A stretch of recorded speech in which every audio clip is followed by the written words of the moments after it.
And we're live. But this is I'm interested in this, so I assume some people will also. Like, if you don't want to get on gear and you really enjoy lifting, what's kind of the stack you would recommend for people to use? Creatine, obviously, no brainer. 5 grams of creatine a day.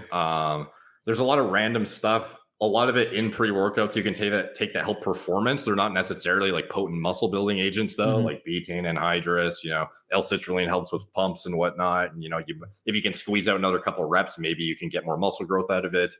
That kind of stuff is kind of negligible at the end of the day though. But hitting your micronutrients is huge if you're natural. A lot of people don't realize how heavily impacted their testosterone production is by like basic deficiencies. So again, that's where a multivitamin might be useful for individuals whose diets aren't like dialed in. But like the vertical diet, for example, ensures that you are hitting all those needs. So then you have peaked out testosterone, getting your rest, getting your everything. Compounds you can add on top, like I'm hesitant to just like plug shit that we sell as be like, oh, you'll get jacked when you use it. But like I came out with something recently called Turkesterone, which is like an ecdie steroid.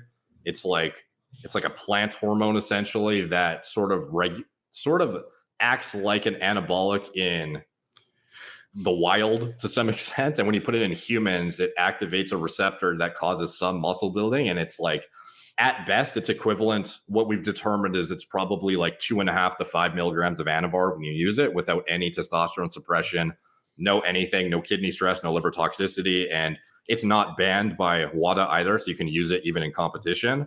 Is that amount of Anavar impact? I don't know the amount. Yeah. So like, it's like 5 milligrams of Anavar. I'm like, how many shroot bucks is that?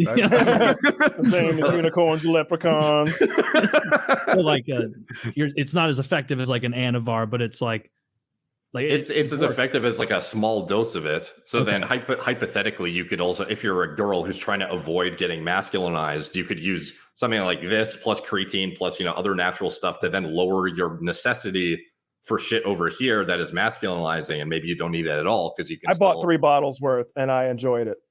Oh, Turkesterone? Yeah. Fuck, you should have told me. I'd send you some, bro. I'm gonna buy. I was happy to give you the business. Like you made the video and you're like, all right, we have Turkesterone now.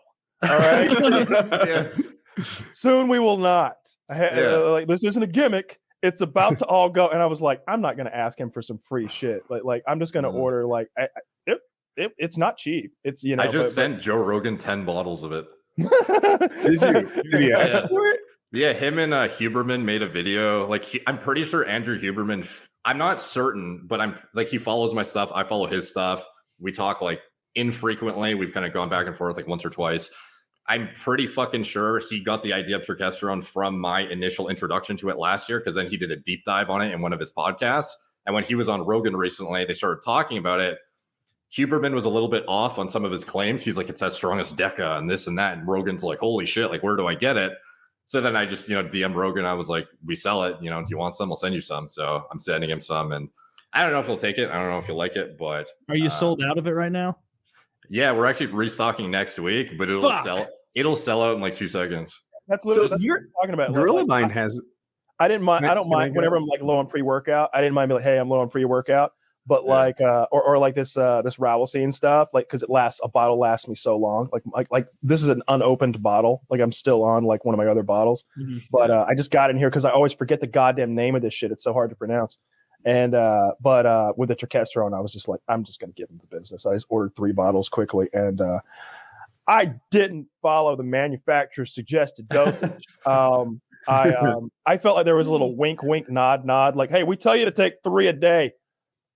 That's what we tell you. It sure is. And I was just like, I think what he means is 12 a day. I'm pretty sure he means 12. And so like I was taking it right at like the part of like the whole program where I was really like seeing results, and I was like, every little bit helps. And so I was just taking like 3 at a time, 4 times a day. Wow. I'm pretty good at like maintain. Like I just set timers on my watch or my phone. I'm just like, deep, deep, deep. All right, time to take some pills. And I would just get up and do that shit. I'm absolutely going to try this Turkesterone shit. It's really interesting. Send me your address after, and I'll just ship you some. Like I think I said the other day, on Twitch, I was like, this is easy. And It's easy if like you make it your lifestyle. It's what I should have said, because like I literally made it my goddamn lifestyle. Like there was no time for anything else. I didn't do anything last year but this. Like this is what I did. Every waking moment. And like I would wake up and do that cardio, and you might think, all right, you did an hour, you still got the rest of the day. Well, shit, like now there's an hour bath after the cardio, right? So now and there's the like driving to and from the gym. So now we're like 2.5 hours deep in the day. And but there's like a thing to do every few hours when you're eating that regularly, when you're eating 4 meals and a snack every day or whatever it was, protein shake. So like every day, there's like every 2 hours, there's another fucking thing to do. Like I couldn't go anywhere. Like when I went to see my dad, I brought a box of shit with me.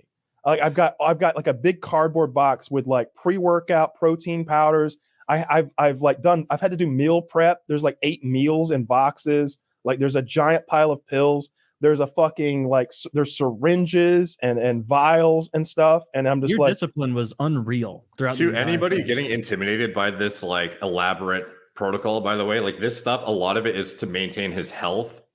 It's not like you need it necessarily for the muscle building. So just keep in mind when he's saying I had like a million fucking pills, a lot of this is like health stuff rather than like TRT plus diet is like 99% of the results here. You're absolutely right. I don't want to give anybody the impression that like this is what you have to do to like get into moderately good shape.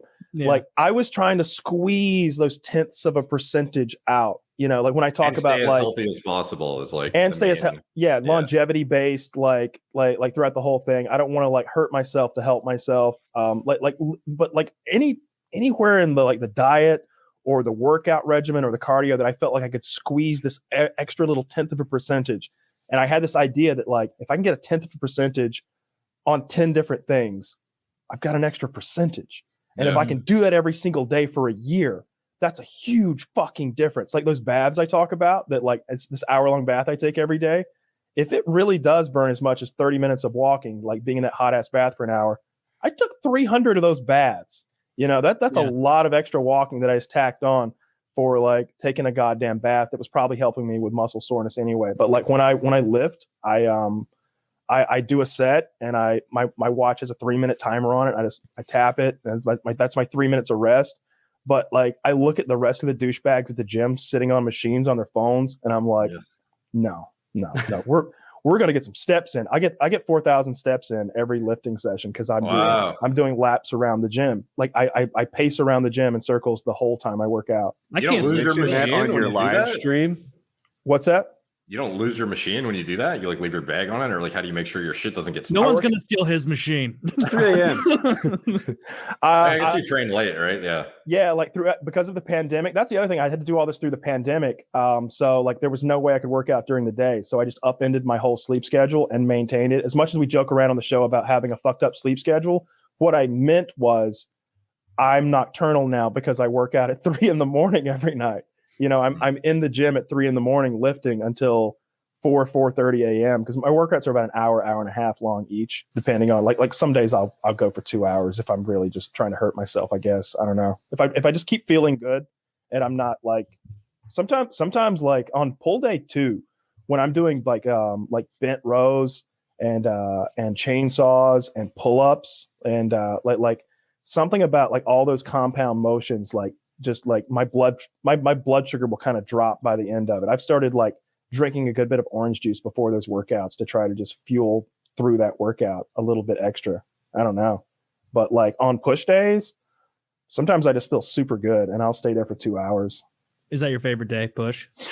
Push, yeah. I like push a lot more than pull. Pull just I don't know. It's when I'm doing like lat pull downs or seated rows, seated like pulls on the machine or something like that. It's a little torturous because I lift pretty heavy at this point. Like I'm doing 3 sets of 12 or 3 sets of 15 on everything. So like I don't know. I've got like 200 pounds on the machine, and after a while, like by that last set, it's not fun. It's not fun. I'm doing my best not to be that douchebag that groans at the gym. Like that's the other thing I like. Like wait, groaning with effort? What's wrong with you? Oh, there's a guy at my gym. There's been so many sex noises. Personal gym, bitch. Nobody ever takes your spot if you do that. Woody, you're the best here. Yep. I meant to ask Derek. Went back. help me with the pronunciation on Turkesterone? Turkesterone? Does it impact fertility? Not at all. So we actually did quite a few before and after blood tests, and it had no effect. Yeah, it had no effect on testosterone at all. It had no suppression of luteinizing hormone or follicle stimulating hormone, which are the things that signal to your testes to produce testosterone. Had no liver toxicity, no kidney toxicity, no aberrations to lipids, no anything. It was just like super benign, super innocuous, and it was essentially you don't even realize you're on it, except you just get a bit stronger in the gym, and you gain a couple pounds. That's what I'm looking for. Not even know I'm on it, just I'm stronger. That's perfect. Yeah, it's really individual response. It seems like some people, just like any drug, like I don't think people realize when they think of steroid response, they assume everyone gets jacked. But ultimately, like I'm sure you've taken even like Viagra versus Cialis versus whatever, some people respond way better to one than the other and they get a way better hard on. Or some guys, when they try to get rid of a headache with Tylenol versus ibuprofen, some guys, it's like, oh, Tylenol just doesn't cut it. I need to use ibuprofen. So the same shit can happen with steroids where it's like you might be a hypo responder and not do that well, or a hyper responder respond really well. And with turkesterone, even though it's a natural thing, you might get absolutely nothing out of it. Some people, they spend a lot of money and they end up not really getting anything. But then some individuals, they take it and they end up gaining 20 to 30 pounds on their bench. Like it can be pretty significant. So it's ultimately a bit individual at the end of the day. But I've never seen any impact on blood work like at all across the board.